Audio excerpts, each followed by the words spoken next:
if you decided to want that which you desire so strongly that it prepares you past your fears, that you experience the fear, as the one book says, feel the fear and do it anyway, what would your life be like? And I'm saying to you that all of us who have been entombed by fear have the capacity to resurrect ourselves. What's one of the ways to get started? Some of us need somebody to hold our hands. Sometimes we need somebody to help us out. Be willing to say, I don't know. Be willing to reach out. Be willing to get some assistance to take you to the next level. Of what great athlete? You never expect boxers to make profound statements.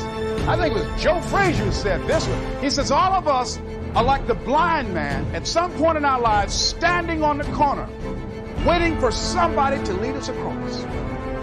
So all of us at some point in our lives need some help, need someone to reach out to us, to throw out the lifeline, to help us go across some treacherous waters that we couldn't navigate by ourselves.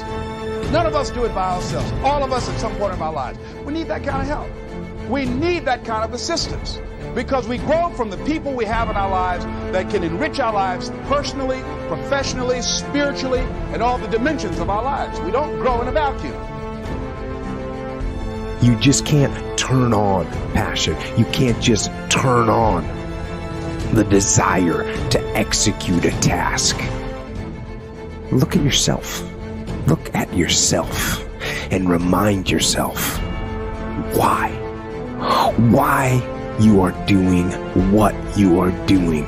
Remind yourself that this struggle, this temporary pain, this fight that you're in, this is what will make you stronger and faster and smarter and better.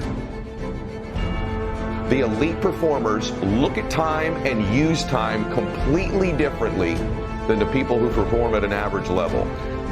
People who win, who max out, they are in a much bigger hurry than the people who are average. And I'm not kidding you when I say this. They're in a bigger hurry to get to their destination, to get to their outcome. Their pace is faster. They walk faster. They talk faster. And their expectation when they're going to arrive at their destination is sooner. This may seem like a very small, subtle thing, but I want you to evaluate how big of a hurry are you in?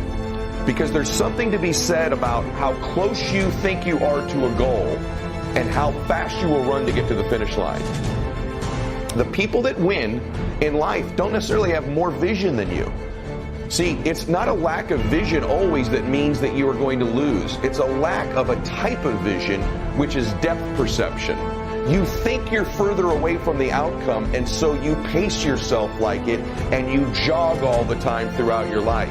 The people that win may have a bigger vision, but they have accurate depth perception. They understand how close their goals are, how close their outcome is, and they're constantly in a sprint to get there throughout their day. That means consequently, they get started earlier and they finish later. They get up earlier.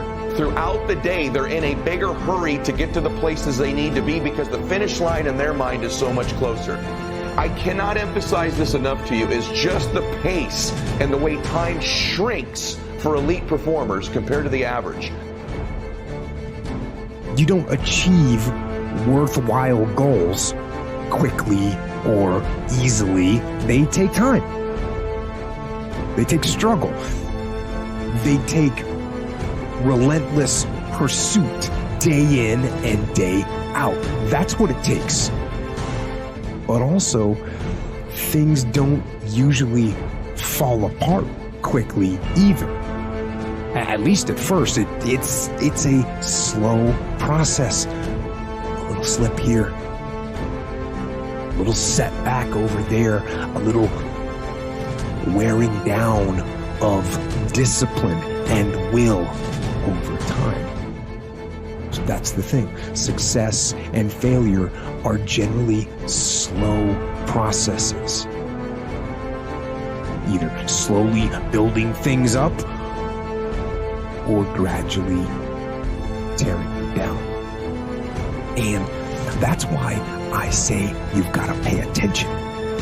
You have to watch. You have to watch every single second.